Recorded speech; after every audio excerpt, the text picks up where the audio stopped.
Today, we're joined by Candice Ramsey, a transformational coach, speaker, and founder of Mahogany Coaching and Consulting. With her unique expertise in leadership, personal growth, and mental wellness, Candice will guide us through powerful insights on finding clarity, purpose, and joy. Let's dive in. Candice Ramsey, thank you for being on the show today. How are you? I'm great. Thank you so much for having me. I'm so glad that you're here. So, my first question to you is, what inspired you to create Mahogany Coaching and Consulting, your company? And can you Oh, your personal journey towards self mastery and leadership? yeah. I love that you asked this question actually, because, my journey rooted from the fact, let me start this by saying I am my ideal client, right? And so I shifted careers several times. I'm a Army veteran, and then I became a corporate consultant, and I became a licensed psychotherapist and also a certified coach. And what I found in different spaces that I was operating in was when I was doing the type of work that went against the grain, against what's natural for me, and, against what I would like to call my flow, I Mhm. found that I was either stagnant. I found that I was working a little bit harder to even just kind of keep up with some of my peers. I found that I was going in a direction where I wasn't happy. Mm. And so I started my journey actually as a career coach because Oh, I realized, I jumped ahead a few steps, but part of my journey was as a consultant. I was an organizational development consultant. And a part of that work was when I go into organizations, I have to know how to use a lot of the assessments and the tools that I took into some of these organizations. And I would take them myself. yeah. And as I sat back with some coaches I was working with and I was reflecting, I realized I wasn't in the wrong spaces, right? I was operating in a space that wasn't optimal for me. And so I launched my business to help other professionals like myself find their zone of excellence and their zone of genius. So what motivated you to focus specifically on women and leadership teams in your work? Yeah. Yeah. The reason why I wanted to focus specifically on women, because there is a need, I'm glad that you actually addressed this, because there is a need for self discovery and self awareness with men.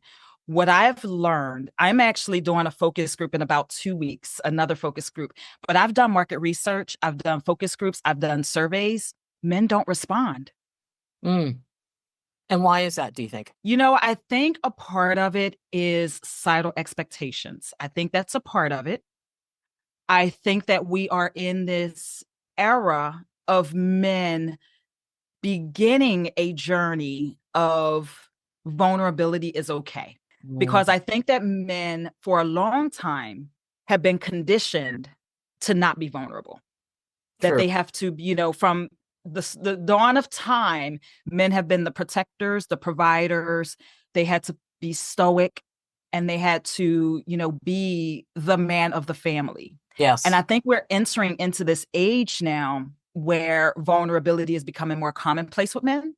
And so I do think that the work that I do will catch up with men. But I believe right now more women are inclined to invest in this type of work. And the reason why I said that, it's very timely that you asked this question, Yeah. because I put out an invitation to this focus group I'm hosting, and I've had 10 women respond and one man. Oh, interesting. Jeez, wow, wow. So let me dive into this a bit deeper. Let's go into the core philosophy and your approach. So you have a six pillar self mastery framework, I and do. how does that stand? Like, maybe we can talk about that, and we Mhm. can talk about how does that stand out from other coaching methods. Yeah, yeah. So I developed this six pillar framework. It's three dimensions. Let me explain it first. So I Yeah, have three please. dimensions. The first one is emotional and personal development dimension.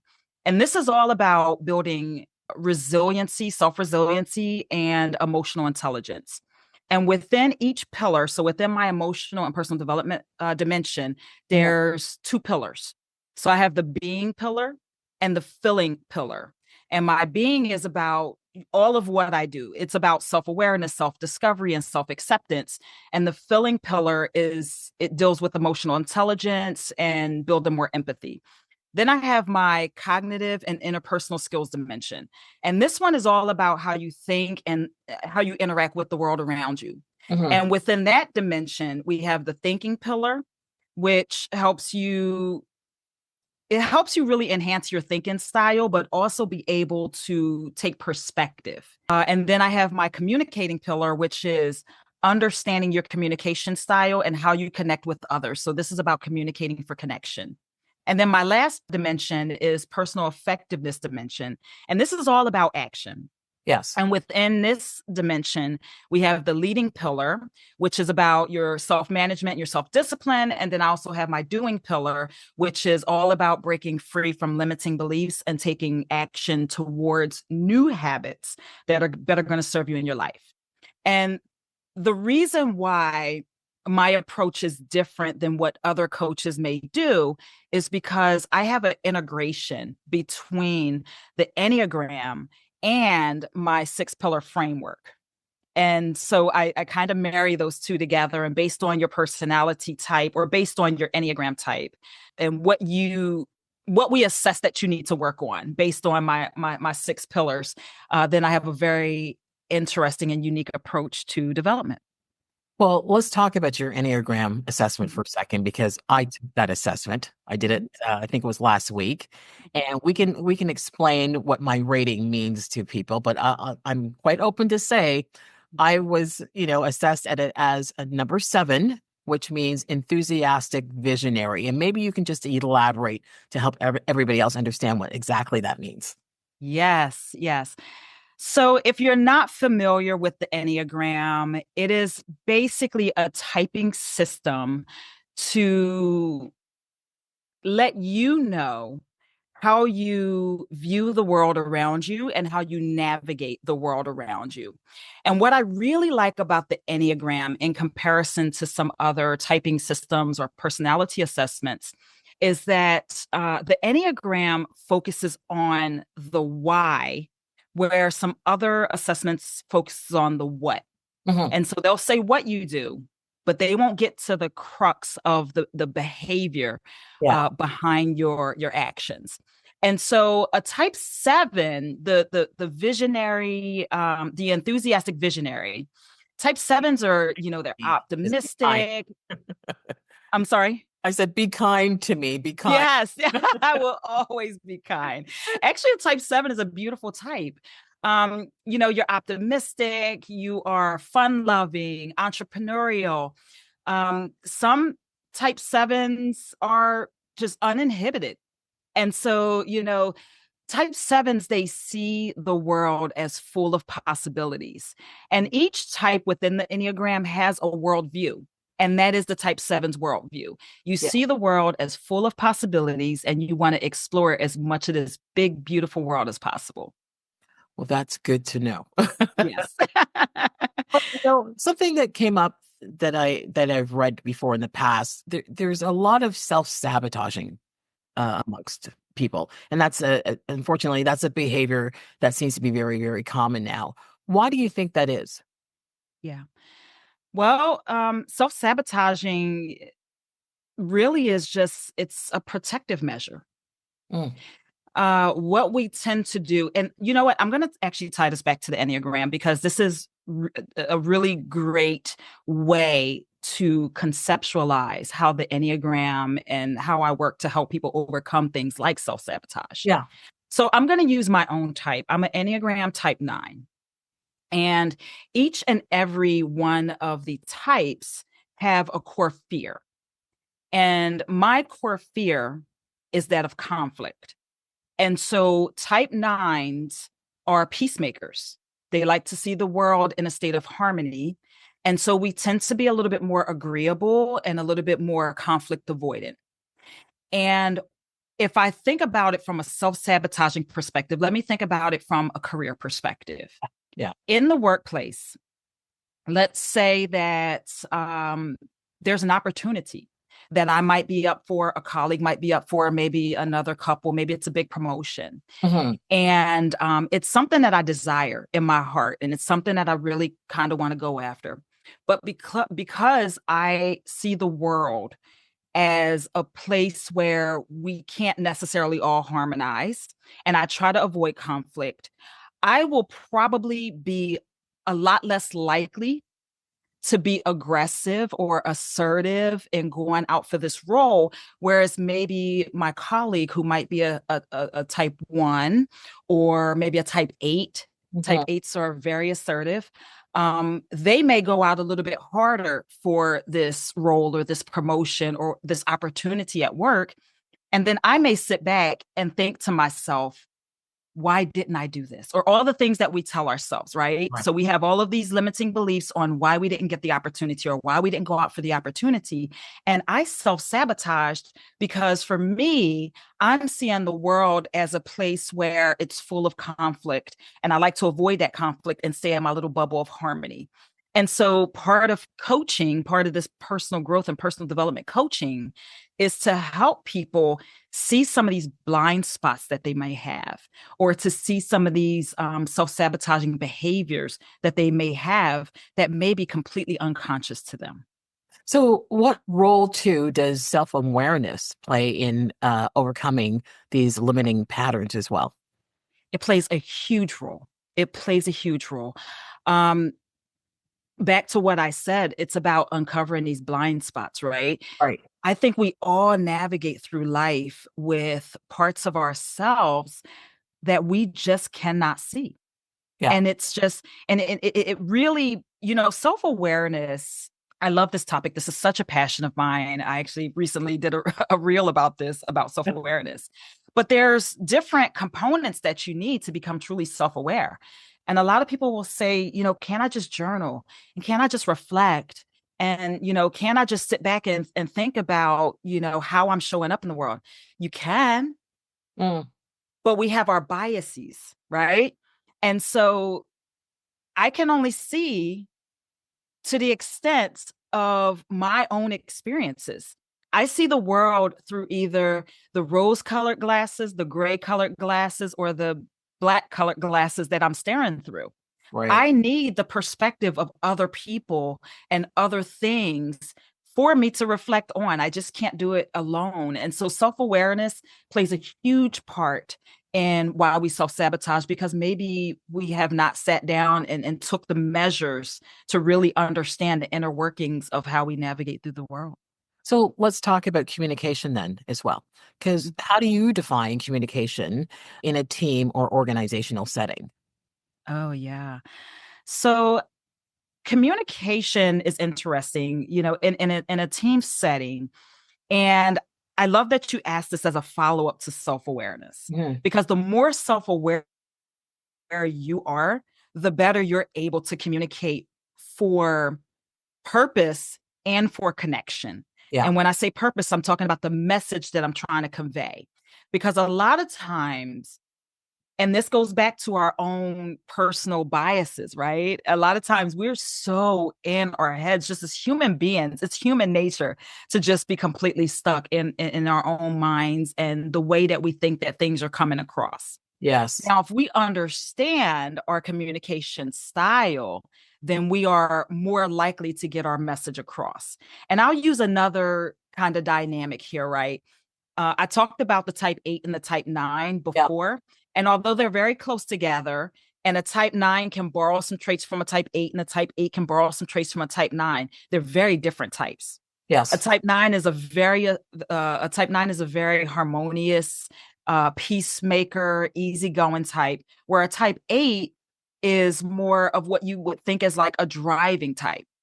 And so they're very assertive. They may go into a meeting, be the first one to speak up. Yes. And so if they're in a meeting together and they're on a team together, a type 8 could very well bulldoze a type 9. Mm. And they may just come in because it's natural for them to sit down and just start to, spew their thoughts and their, perceptions of how something at work may or should function, right? And so they're not cognizant of the fact that they are not receiving what other people are saying to them. And Yeah. so self-awareness is a huge part of that. If they know that that's their type and that they're a driver type, they have to take conscious effort to say, let me slow down, let me receive what other people are saying to me.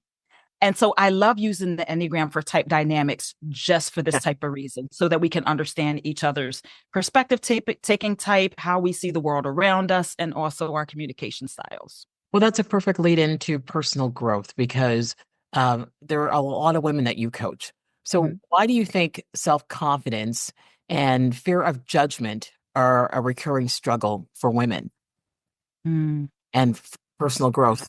yeah, yeah. So, fear of judgment, I'm actually going to start there first. You know what? Actually, I'm going to tie those two together because confidence makes space for us to be able to release this fear of judgment that we have, Yeah. right? I believe that it's human nature for us to judge and not want to be judged, right? Everything in essence is a judgment.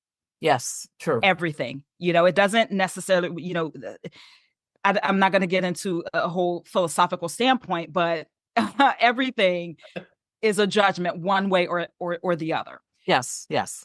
So I think what needs to happen and why this is such a recurring thing for us is that we have to be very self-accepting of who we are as a people in order to release this fear of judgment that we have, Then and also to be able to grow and to develop our confidence. so, but how do we do that? How do we help women align Mhm. with their true selves and Mhm. feeling more confident? And how Right. do you do that through your coaching? Yeah, absolutely. So this is the foundation of what I do. And, essentially we just sit down and, I work with women to really understand their what's at the core of their behaviors, their patterns, their actions, all of the things. And so if a woman came to me and said, you know what, when I step into a room, people look at me and they say, "Oh, you're so confident and you're so this and you're so that and you're so put together and all of these things." But she says, inside, I don't feel what it is that they're seeing in me. And I wish that I could see it. And instantly for me, that kind of confidence trigger goes off. And okay, well, if she's not seeing it and other people are seeing it, there's a misalignment here somewhere. Yeah. Let's figure this out. And so when we sit down and we look at what your type is, what you're naturally inclined to do when you're in a state of just being your best version of yourself, and you're not trying to perform for work, you're not trying to perform for your spouse and your children and your mother, and societal expectations is what drives our confidence or lack thereof, Yeah. and some of the behaviors and some of the things that we might engage in because other people have an expectation that we do things a certain kind of way. True. Once I work with True. somebody and they really start to feel and they say, you know what, I love this thing about me that we're uncovering. This is one of the things that make me feel like I'm being the best version of myself. Then we'll figure out how to go about showing that to the world, that thing that you are starting to love about yourself. It's uncovering, it's accepting, and then it's exposing it to the world. Oh, I love that. It's so true. It's so true. Emotional intelligence. Let's talk about that for a second. How does emotional intelligence factor into your coaching with women? But actually, I don't want to just say with women, with Yeah. anyone that you're coaching. Yes. Yeah. Yeah. I love that. Yes. So emotional intelligence, right? This is one of the things that I am really intentional about. Being a trained and licensed therapist, Mhm. I recognize that emotional regulation, which is a part of emotional intelligence, is not as common as we would like it to be. And part of the work, and feeling is one of my pillars within my framework, is an area where we spend a lot of time, because one of the things that I know to be true is that the hardest part of emotional regulation, which leads into emotional intelligence, Mhm. is being able to name what's going on for us at the time when it's happening for us. Yes. Right. I think a lot of people have difficulty with identification when it comes to their emotions, and they may confuse it with something else. And it can therefore trickle into other areas of our lives. Right. So I'm going to give you an example. If something happens, maybe in the workplace, where I feel a sense of embarrassment, I don't recognize in the moment that it's embarrassment for me, because what I start to feel is anger.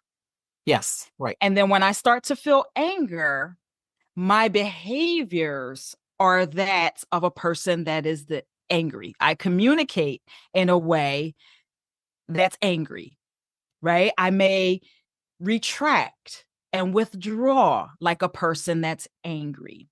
So, And then the if people, saying that, then Candice, how do you help people Mhm. develop greater emotional resilience then? Yes, yes. So, what I have people do is actually start to become more familiar with your feelings and your emotions. And the way that you become more familiar with that is you start to journal about it. When you have an experience, you journal about that experience. What happened for you? How did you react? What did you say? What did you do? And then you bring those back to the coaching session, and let's talk about them. Let's talk about the situation. Let's talk about what triggered you. Let's talk about what behaviors you did. And then we'll say, what was it about that particular emotion that made you go into a defensive behavior or a defensive action? And once you start to really identify what is cyclical for you, Yeah. you start to develop an emotional resiliency. You Yeah. start to recognize, because what it's mostly about is recognizing your triggers and being able to be, what's the word I'm looking for, a little bit more resilient to your triggers. Yeah. So does vulnerability have a role to play in here? Do you see that? Vulnerability has a huge role to play, because if you are not open and receptive to what you're feeling internally, a coach and a therapist can only take a client as far as a client is willing to go, because I can't see what's inside of you. Yeah. I can't reach in there and touch you. I need for you to be able to say, Candice, I'm struggling. And so vulnerability is a huge part of that. And it starts with vulnerability with yourself, and then vulnerability with the person that you're working with. And then it can filter into the other areas of your life. Then how do you coach someone then who struggles with that negative self-talk Mhm. and that vulnerability? Yeah. So the way that I start to work with people who struggle with vulnerability is we really have to get at the crux of why they are so resistant to being vulnerable. And typically, this is like this negative self-talk, these limiting beliefs, all of these things that we struggle with, they typically come from something that we've experienced somewhere in our life. And it's really a matter of uncovering the root of this thing that they may be struggling with. I actually have a course called Liberating Catalyst, and it focuses on overcoming limiting beliefs.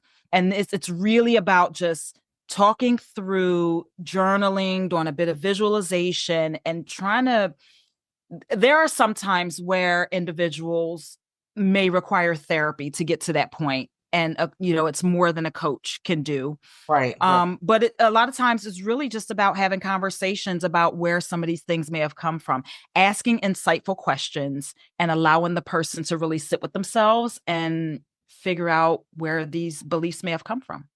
So how do you hope that your work will help empower some of your clients and their long-term visions? Jackie, I am on a mission to increase the world's self-awareness so that we can have more love, more harmony, and more satisfaction in our lives.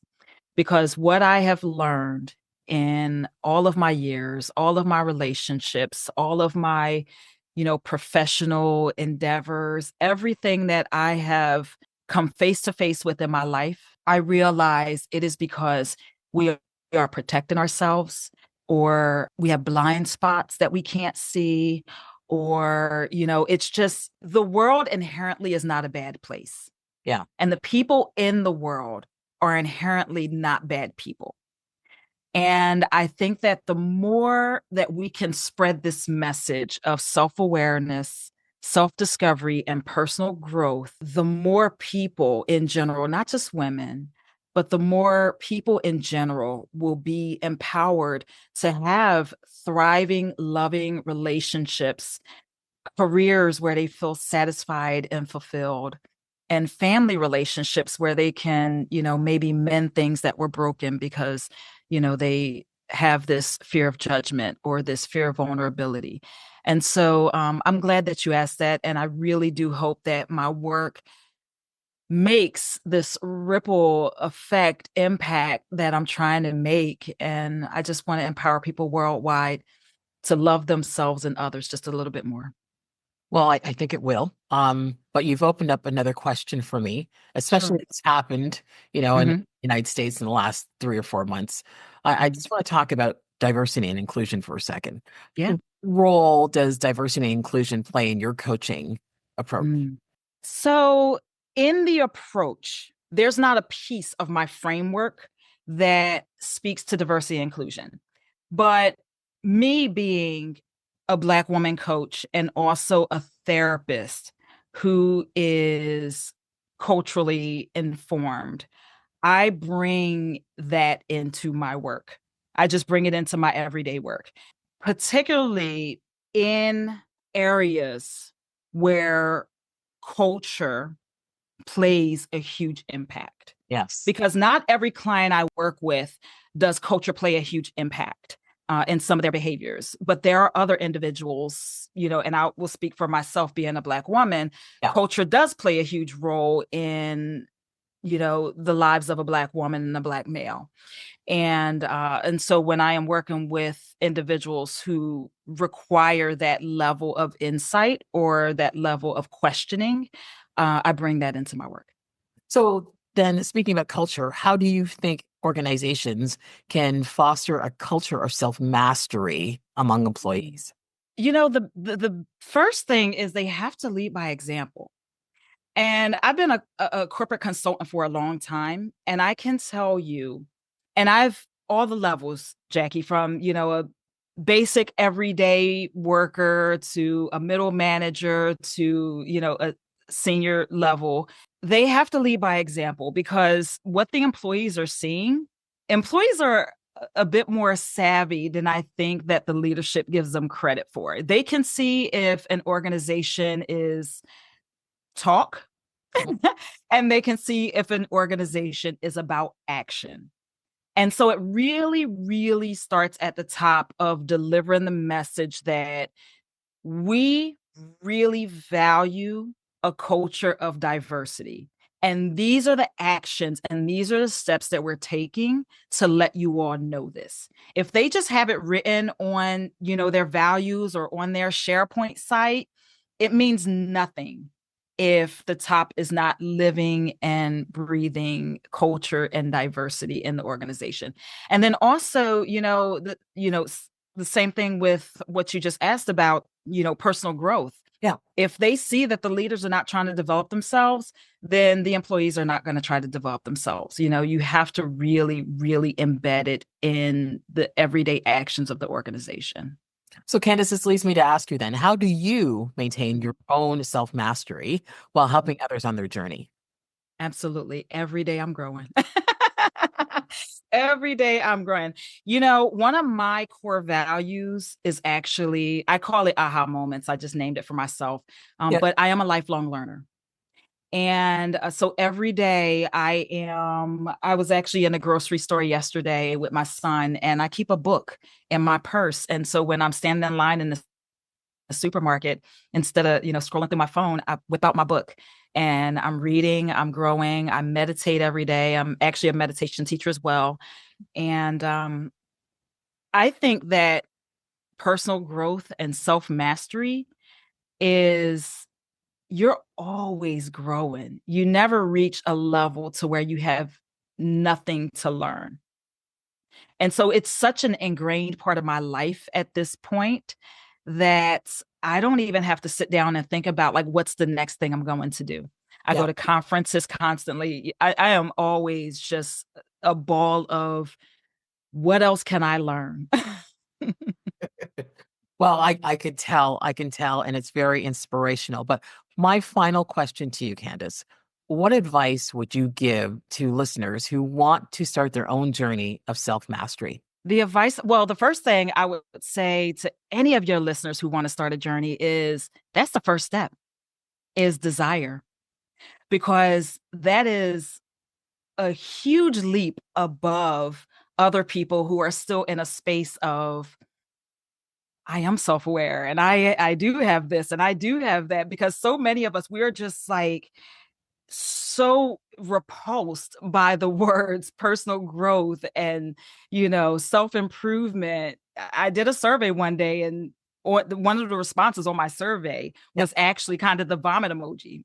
When I asked them about self-improvement, that was the response on the survey. And so there are people in the world who really are just repulsed by the idea of personal growth. And so if you want to start that journey, first, I'm going to congratulate you. And then I'll say, start wherever you are. If you're ready to work with somebody, do some research, reach out. You can always reach out to me, Candice at mahoghanycc.com. But I'd say even just start with journaling. Sit down, just whip out your journal and ask yourself 3 questions at the end of the day, right? You can start with, was I perceived today the way that I wanted to be perceived? How did I show up at work today? And, what didn't go well for me today, and how can I be better tomorrow? 3 questions. Just sit down and start with a reflection habit.